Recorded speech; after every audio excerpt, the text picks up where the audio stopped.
Ya. Listo, entonces sigo. Ya. Ya aquí no pasa la microscopía electrónica, depósitos subepiteliales electrodensos en formas de bastón, y en la microscopía confocal vemos depósitos bien diferenciados en la Bowman y en el epitelio. Los depósitos de la capa basal pues, epitelial por lo general son hiperreflectivos. ¿Qué nos pasa?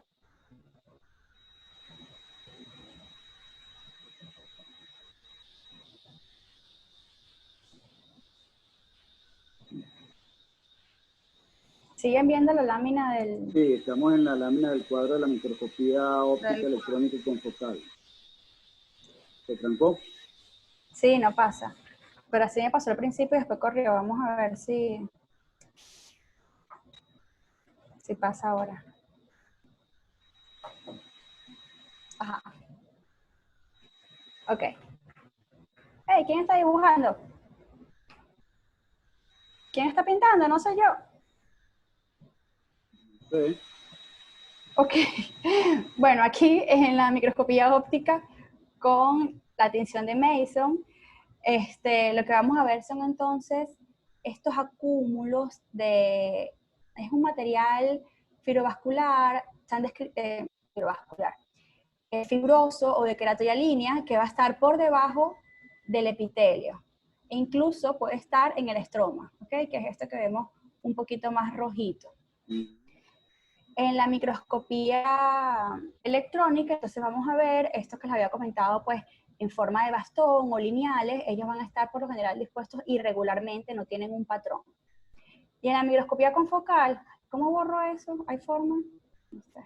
Bueno, en la microscopía confocal, entonces son imágenes pues, muy irregulares, hiperreflectivas por lo general, que no dejan sombra posterior. El tratamiento o el manejo de ellos es pues igual a la lubricación, sobre todo en las noches, y en casos que sean más severos, pues la terapia oclusiva con lentes de contacto, o la terapia, compresiva, perdón, con lentes de contacto. Y en casos pues mucho más avanzados, la queratektomía fototerapéutica o la queratoplastia. Pasando entonces a la distrofia de Thiel-Behnken, vamos a tener que sintomatológicamente se presenta El garabato ese se queda ahí todo el tiempo. No sé cómo quitarlo, no sé si tiene que borrarlo quien lo hizo. Déjame, aquí tengo borrar, ya. Sí, ajá, ya listo. Listo. Se presenta con erosiones recurrentes, por lo que pues, va a tener esta clínica como dolor, ojo rojo, lagrimeo. Pero, ¿quién está dibujando? Y disminución de la agudeza visual que empeora a medida que va pasando la edad.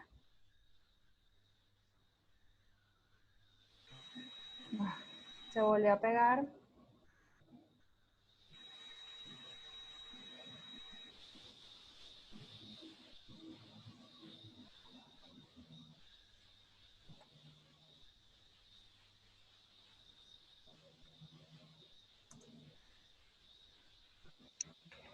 Déjeme ver si...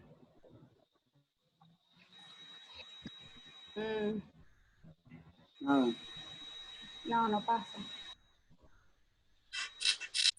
Pero el internet, déjame ver si lo pongo desde el teléfono. A ver si... No creo.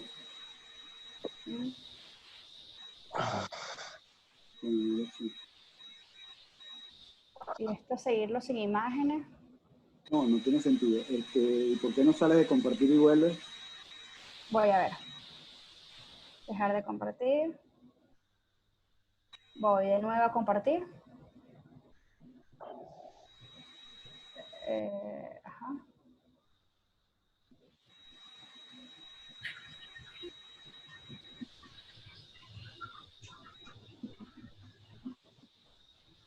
No, nada.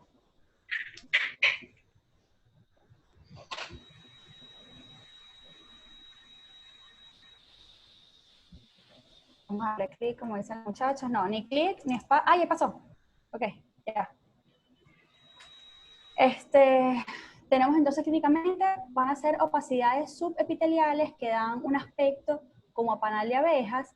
Ella tiene pues de característica que no suele afectar la periferia y casi nunca llega al limbo. Por lo general se concentran o van a estar en la parte central y paracentral de la córnea.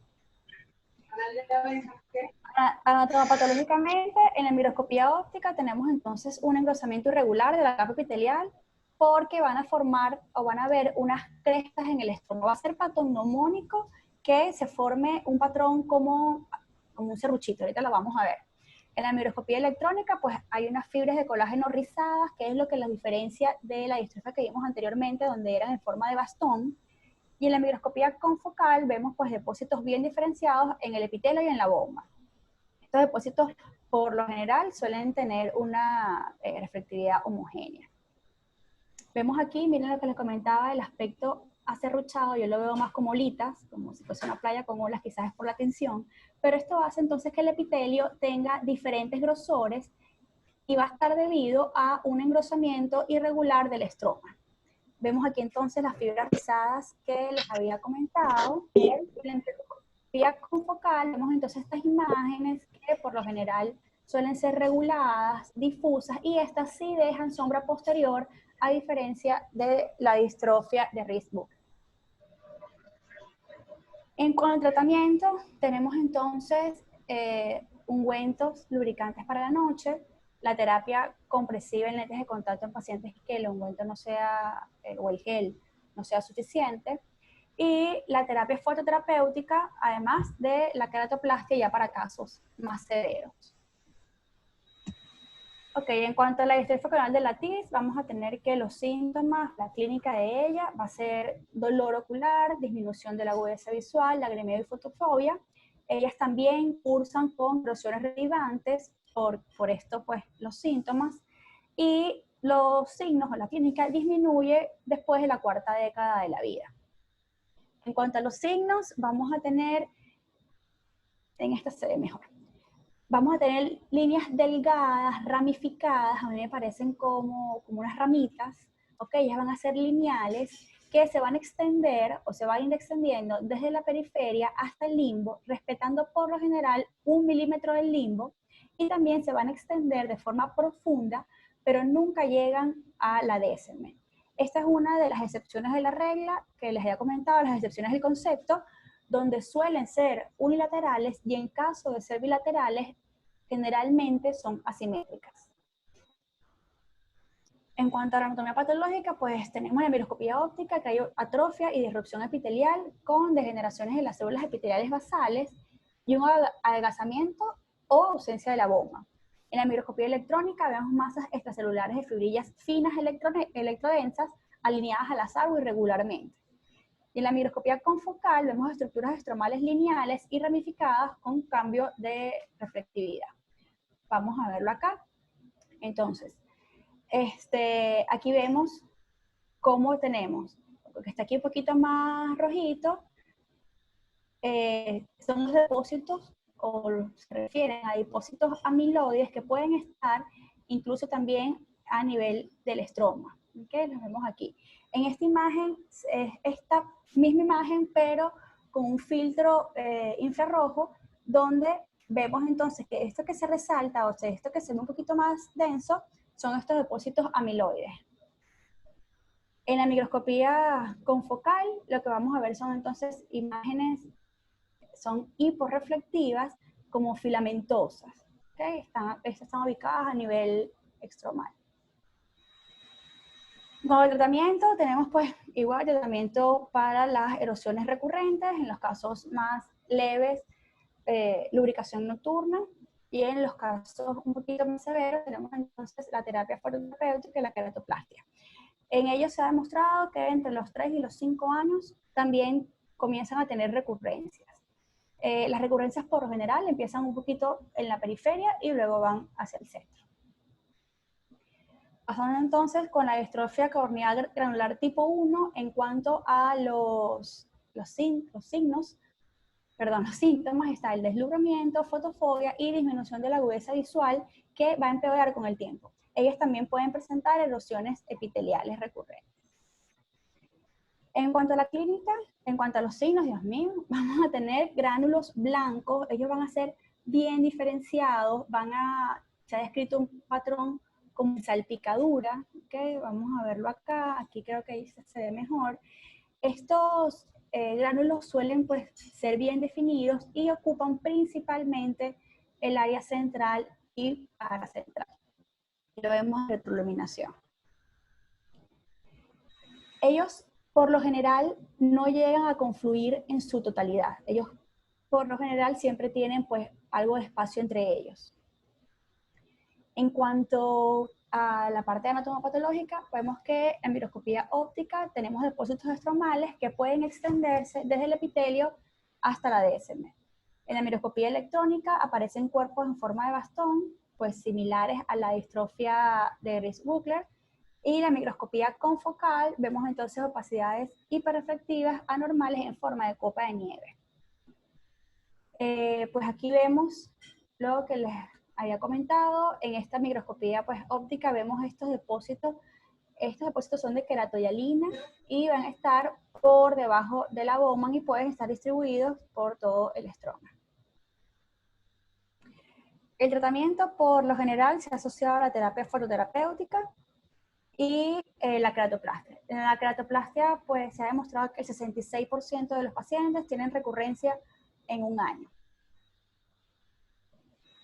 En cuanto a la distrofia corneal granular tipo 2, tenemos que cursa con disminución de la agudeza visual, principalmente cuando están en el eje visual. Vamos a tener que ellos empiezan como unas opacidades grisáceas redondeadas que luego se van haciendo como en forma estrellada, luego van a ir confluyendo y luego pueden llegar a confluir por completo y dar una apariencia, lo describen como migas de pan. En cuanto a la anatomía patológica, pues vamos a tener opacidades corneales que se extienden desde el epitelio basal hacia el estroma profundo con depósitos amiloideos o amiloides. La microscopía electrónica, depósitos en forma de bastón en el estroma anterior suelen ser muy electrodensos y muy similares a los que ocurren en la distrofia corneal tipo 1. La microscopía confocal, depósitos reflectantes redondeados en forma de migas de pan con bordes bien definidos. Tenemos entonces la microscopía óptica, donde vamos a ver, pues igual que el anterior, depósitos o cúmulos de queratohialina por debajo de la Bowman. Y en la microscopía pues confocal, esta apariencia pues de miga de pan, un poco irregular, pero suelen ser hiperreflectivas o como copo de nieve, perdón. En cuanto al tratamiento, tenemos pues igual tratamiento para las erosiones recurrentes, y en casos pues mayores, la queratotomía fototerapéutica o la queratoplastia. La queratoplastia ha demostrado tener una recurrencia aproximadamente después de los 9 años. Ok, ya pasando entonces con las distrofias estromales, aquí vamos a tener la distrofia corneal macular, la distrofia de Snyder, la distrofia estromal congénita, la distrofia posterior amorfa, la distrofia corneal moteada, la distrofia corneal central novosa de Francis-Nittens y la distrofia predésima. En cuanto a pues, la plantilla o formas de las plantillas, tenemos que la distrofia corneal macular también puede ser llamada distrofia de Gronau tipo 1 o distrofia punteada de Fer. Su herencia es autosómico recesivo, la genética ubicada en el brazo corto del cromosoma 16, posición 22, y está asociada al gen CHST6. El inicio es en la infancia y el curso es progresivo y lento. Es categoría 1. En cuanto a la distrofia de Snyder, tenemos que también se puede llamar distrofia cristalina de Snyder, distrofia cristalina de Snyder sin cristales y distrofia estromal de cristalina. Su herencia autosómica dominante está ubicado entonces en el cromosoma 1, posición 36, y el gen asociado es VIAD1. En cuanto al inicio aparece también en la infancia, su curso es lento y progresivo y los síntomas empiezan a reducir a los 50 años, también clasificada como categoría 1. En cuanto a la distrofia estromal congénita, es autosómica dominante, su posición es el brazo corto del cromosoma 12, posición 21 y 33. El gen asociado es el DCN, su inicio es congénito, su curso es no progresivo y es categoría 1. En cuanto a la distrofia corneal moteada, otro nombre es la distrofia corneal moteada de Francis-Nittens, su herencia autosómica dominante, el locus estabilizado en el brazo corto del cromosoma 2, posición 35, y el gen implicado es el P1KFYBE. Inicios congénitos, curso progresivo, categoría 1. En cuanto a la distrofia posterior amorfa, no tenemos nombres alternativos, es autosómica dominante. El locus donde está ubicado es el brazo corto del cromosoma 12, posición 21 o 33, y los genes afectados es el KERA, LUM y DCN. Afecta la primera década de la vida, es no progresiva y categoría 1. En cuanto a la distrofia central nubosa, no tiene nombres alternativos, su herencia es desconocida, su genesia es desconocida, afecta o aparece en la primera década de la vida, suele no ser progresiva y es categoría 4. Y en cuanto a la distrofia predéceme, no tenemos nombres alternativos, tenemos que la herencia es desconocida, aunque se han estudiado algunos casos familiares. Está, pues, se dice ligada al cromosoma X, afecta el gen PDCD y aparece a partir de los 30 años y es no progresiva. Empezando entonces a hablar de cada una de ellas, la distrofia corneal macular sintomatológicamente se presenta como una distrofia, como una pérdida visual grave entre los 10 y los 30 años y disminución de la sensibilidad corneal. Puede cursar también con fotofobia y en baja porcentaje con erosiones epiteliales recurrentes. En cuanto a los signos, pues se inicia con una turbidez estromal difusa, con la formación, ellos nos describen como aspecto tal cual macular, son opacidades blanquecinas, redondeadas, acá pues también las vemos, y pues turbidez en el resto del estroma. Acá es un caso pues un poquito más avanzado, yo lo veo o me recuerda quizás a la grasa de carnero. Anatomopatológicamente lo vemos como un acúmulo intracelular y extracelular de glucosaminoglicanos en el estroma, el endotelio y la décima. Microscopía electrónica, los keratocitos y las células endoteliales van a tener positivo para glucosaminoglicanos, y en la microscopía confocal vemos acúmulos poco delimitados hiporreflectantes con material pues, estromal en su interior. Aquí lo vamos a ver, vemos todo esto que está pues, teñido de azul, son acumulaciones de los glucosaminoglicanos o los proteoglicanos tanto en el estroma e incluso vean acá abajito cómo puede llegar a la décima. En la microscopía confocal pues vemos áreas hiperreflectivas, son estas blanquitas, dentro del estroma. En cuanto al tratamiento, pues está, pues, hemos estudiado la terapia la queratectomía, fototerapéutica y la queratoplasia, pues ya sea penetrante o lamelar. Dicen que aproximadamente los 5 años tienden a tener recidiva. En cuanto a la distrofia de Snyder, vemos entonces que los síntomas son disminución de la agudeza visual, puede haber deslumbramiento y la visión escotópica suele ser mejor. Estos síntomas van disminuyendo después de los 40 años. Vamos a tener que a los 23 años, o los pacientes cuando pues, empiezan a desarrollar a los 23 años, lo que vamos a ver son opacidades blanquecinas centrales que pueden o no tener cristales, ¿ok? Ven acá, esta es una opacidad pues ya con la formación de cristales. Entre los 23 y los 38 años se empieza a formar este arco, que es el arco lipoide, y después de los 38 años vamos a ver entonces una turbidez en toda la córnea, además de estas áreas centrales, pues, o estas lesiones centrales que habíamos visto al principio. Estas lesiones pueden tener cristales, como pueden no tener cristales, como las vemos acá. En cuanto a la microscopía óptica, tenemos depósitos anormales intra- y extracelulares de fosfolípidos y colesterol. Las células epiteliales van a estar, en las células epiteliales basales, en la capa de Bowman y en el estroma. En la microscopía electrónica vemos acúmulos anormales intra- y extracelulares de fosfolípidos y colesterol esterificados y sin esterificar. Y en la microscopía confocal, depósitos intra- y extracelulares hiperreflectantes. Vamos a verlo aquí. Vemos entonces en la microscopía óptica hay un montón de estos punticos rojos que se ven un poquito más oscuros, corresponden a lípidos o material lipídico dentro del estómago. Acá, esto es un depósito de colesterol, pero o los cristales, que se ven ópticamente vacíos en la microscopía electrónica. Y en la microscopía confocal, entonces tenemos depósitos hiperreflectantes que van a estar en forma de uso. Ok, por lo general no necesitan tratamiento. Estos pacientes deben ser manejados multidisciplinariamente con medicina interna o cardiología. Se deben hacer el perfil lipídico y control con cardiología. En casos pues, más severos se utiliza la queratoplastia. Ok, en cuanto a la distrofia congénita, tenemos como síntoma pérdida visual grave a moderada que aparece pues, en la infancia.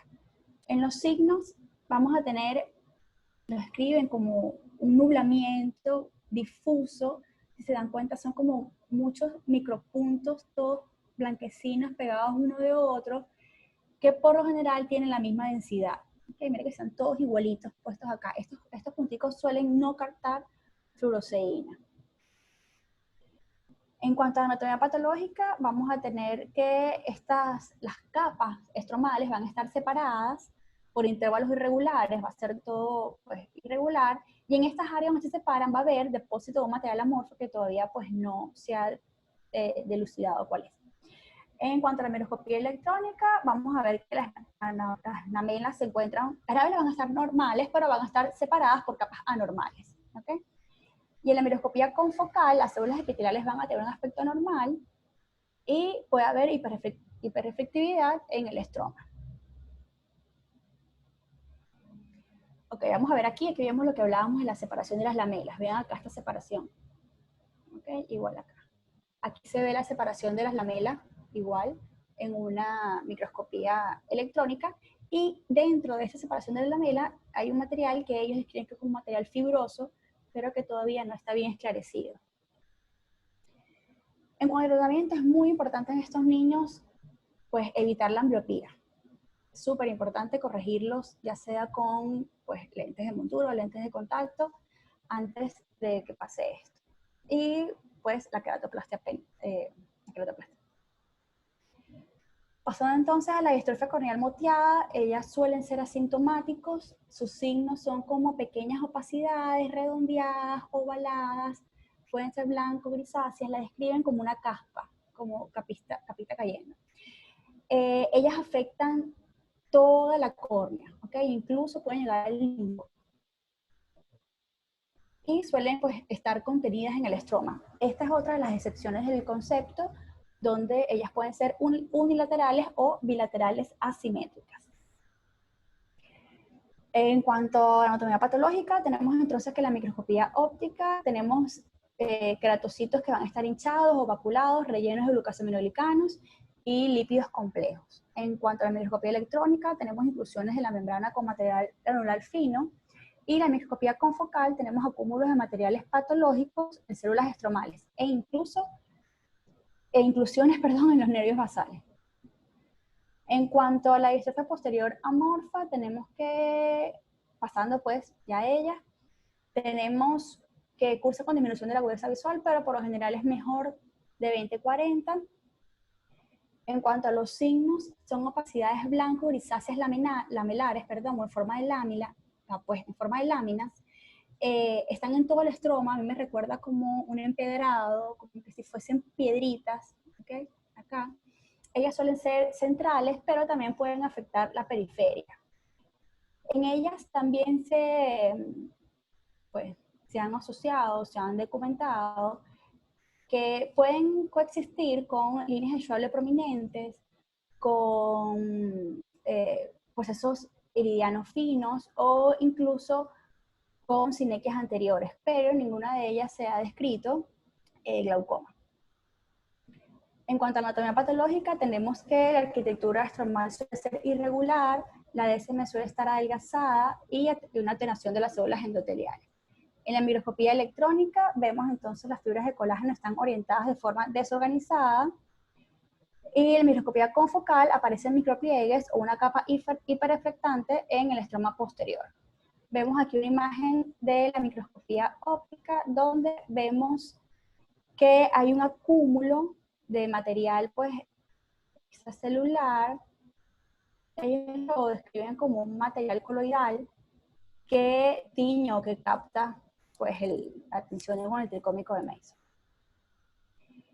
En cuanto al tratamiento, suelen no necesitar tratamiento, pero en caso de necesitarlo o en etapas muy avanzadas, se hace la queratoplastia. Pasando entonces con la distrofia corneal central nubosa de Franz-Sachs-Nieten, ella asintomática por lo general presenta como opacidades estromales en forma poligonales o triangulares, véanlas aquí, qué bonitas.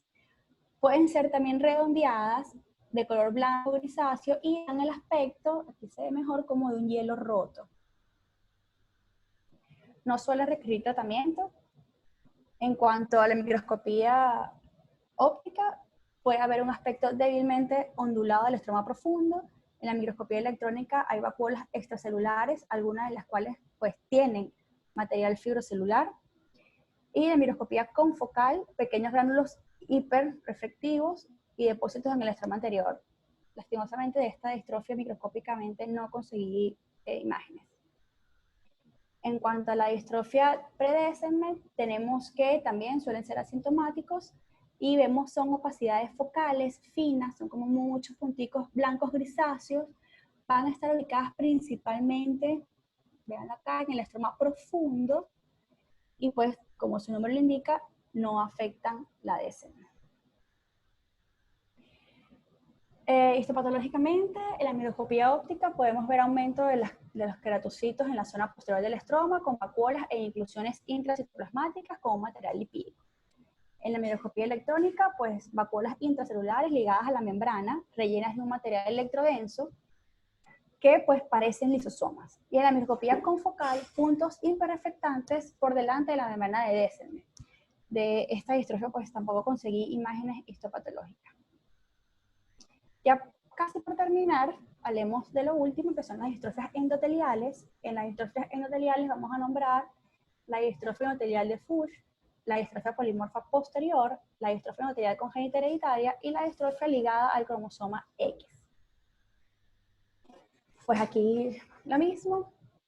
En cuanto a las distrofias endoteliales de Fuchs, tenemos que, o los otros nombres que puede recibir es distrofia corneal endopitelial. Ella tiene una variante que es la variante de inicio precoz. Herencia es autosómica dominante, y en cuanto a la genética, se encuentra en el brazo corto del cromosoma 13, posición 12, su gen es desconocido, inicia entre la cuarta y quinta década de la vida. La variante de inicio precoz está ubicada entonces en el cromosoma 1, posición 34 o posición 2, y el gen es el COL8A2, su inicio en la primera década de la vida. Ambos cursos son progresivos, y la distrofia pues, de Fuchs simple es categoría 2 y la distrofia de inicio precoz es categoría 1. En cuanto a la distrofia polimorfa posterior, también es llamada distrofia de Schlittling, puede ser tipo 1, tipo 2 y tipo 3, o sus variantes. La herencia es autosómica dominante, el locus y el gen pues va a depender de cada una de los tipos o de las variantes. El inicio es en la primera infancia, su progresión suele ser muy, muy lenta, y categoría 2, la distrofia de Schlittling, y 1, los siguientes tipos. En cuanto a la distrofia endotelial congénita hereditaria, o también llamada distrofia de Meusmann, ella es autosómica recesiva, locus y gen que mencionaba acá. El inicio es congénita y suele tener un curso estable. Su categoría es categoría 1. En cuanto a la distrofia ligada al sexo, pues tenemos que la herencia es ligada al sexo, se encuentra el locus en el cromosoma X, posición 25, gen desconocido, suele ser congénita, y en los hombres suele ser progresivo y en las mujeres no progresivo. Es categoría 2. Empezando entonces a hablar cada una de ellas, hablemos de la distrofia lateral de Fuchs. Ella se caracteriza clínicamente por disminución de la agudeza visual, que empeora o que es peor en las mañanas al despertarse, puede haber lagrimeo, fotofobia o dolor. Clínicamente vamos a tener 4 presentaciones o 4 grupos. El primer grupo suele ser asintomático. A la microscopía lo que se aprecia son gutas corneales centrales. El grupo 2 hay una disminución, o la categoría 2 hay una disminución indolora de la visión, y estas gutas comienzan pues a unirse y aumentan de tamaño, e incluso aparecen en la periferia.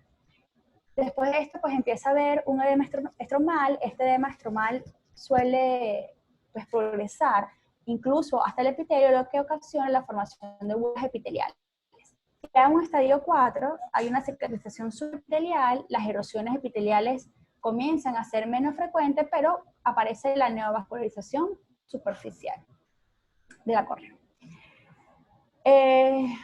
Clínicamente, entonces, aquí vamos a ver como una córnea gutata. Si vemos, hay como unas gotitas, ¿ok? Cayendo en todo acá. Acá lo que estamos viendo es el edema estromal, ¿okay? Es como un estadio 1, y aquí estaríamos en un estadio 3. Y acá, perdón, estadio 2, y acá pues ya sería un estadio 3 con la formación de bulas. Estas bulas incluso pueden romperse.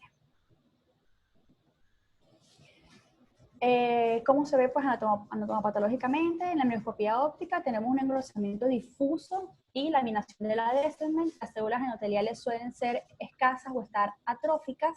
En la microscopía electrónica tenemos múltiples capas de un material pues, que se parece a la membrana basal. Y en la microscopía confocal tenemos polimegatismo y pleomorfismo endotelial. Vemos aquí entonces en la microscopía óptica con tinción de hematocilina y eosina cómo hay un engrosamiento, ¿ok?, del endotelio y la Descemet. Y lo vemos aquí.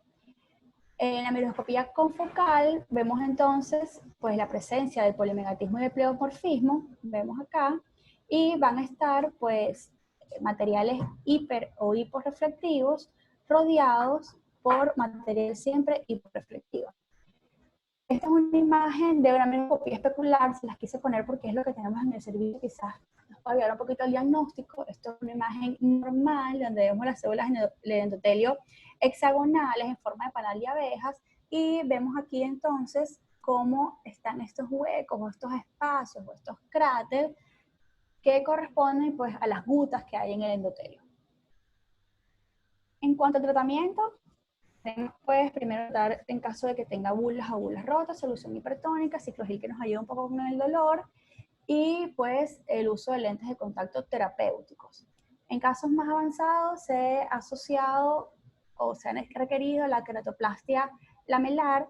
Se empezó usando el LILEC, donde quitamos la Descemet y el endotelio y lo reemplazamos por Descemet y endotelio.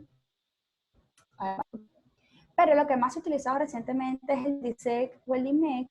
En el DISEC retiramos Descemet y endotelio y lo reemplazamos, por decirlo de alguna forma, por estroma, Descemet y endotelio. En el DIMEC solamente pues quitamos endotelio y reemplazamos por endotelio. Recientemente, unos añitos para atrás, para acá, ha comenzado a usarse el DIWEC. El DIWEC es una pues, desematorrexis sin que tengamos que hacer una queratoplastia. En este estudio, publicado en el 2008, hicieron una comparación entre el DIMEC y el DISEC, donde ciertamente pues, el DIMEC tiene mejores resultados de agudeza visual. Ven aquí, alcanzaron 20-30 en comparación con el DIWEC que alcanzó 20-40. La recuperación es un poquito más rápida, pues en el DIMEC fue de aproximadamente de 2.2 a 2.8 semanas, y en el DIWEC fue de 7.1 más o menos 2.7, pero el DIMEC tuvo 53% de pacientes con reacciones adversas o con pues, complicaciones, y el DIWEC no tuvo ninguna reacción adversa. Entonces, comparando riesgo-beneficio, ahorita pues el tratamiento más recomendado es la desematorrexis o el DIWEC. En cuanto a la distrofia polimorfa posterior, vamos a ver que clínicamente suelen ser asintomáticos. Está caracterizada por lesiones nodulares, dan aspecto pues vesiculosas. Ellas pueden estar aisladas como las vemos aquí o pueden confluir como las vemos de este lado. Ellas tienen una descripción pues característica, o se pueden ver también con ellas lo que se conoce como imagen en ferrocarril. Si vemos aquí es como que si fuesen los dos rieles de un tren. En cuanto a la anatomía patológica, vemos en la microscopía óptica, vemos membrana de DSM con múltiples capas de colágeno y en su cara posterior pueden haber excrescencias nodulares o fusiformes. En la microscopía electrónica, adelgazamiento o desaparición de la capa posterior de la membrana de DSM, y en la microscopía confocal son lesiones vesiculosas caracterizadas por áreas oscuras redondeadas con algún detalle celular en el centro. Ellas tienen un aspecto de dona. Vemos aquí entonces, como les mencionaba, en microscopía óptica con tinción de hematoxilina y eosina, vamos a ver entonces cómo está reemplazando el endotelio, así que no se ve también acá. Vemos que el endotelio se reemplaza por estas células que son un poquito más planas que hexagonales y pueden formar ampollas, incluso lograr la separación de las capas de la DSM con el endotelio. Aquí en la microscopía confocal se ven estas separaciones o estas ampollitas que forman como especie de cráter. Ok, el tratamiento, pues por lo general suele no tener tratamiento y en casos muy severos, pues la queratoplastia. La distrofia endotelial congénita hereditaria suele cursar con nistagmo horizontal. Este nistagmo va más enfocado a la disminución de la agudeza visual en niños pues pequeños, a la mala visión. Fotofobia, lagrimeo, incluso puede estar relacionada con erosiones o puede causar erosiones recurrentes. En cuanto a la clínica, tenemos una imagen o la turbidez de la córnea puede ser variable. Puede ser desde esta que la vemos acá, que no se ve tan turbia, hasta incluso, vamos a verlo aquí en un corte, hasta incluso puede llegar a ser un color lechosa. Ella da la sensación de vidrio esmerilado. En cuanto a la microscopía óptica, tenemos un engrosamiento difuso y laminación de la membrana de DSM. Áreas del endotelio suelen estar sustituidas por un epitelio escamoso rico en queratina. En la microscopía electrónica hay múltiples capas de material similar a la membrana basal sobre la cara posterior de la DSM. Las células endoteliales suelen estar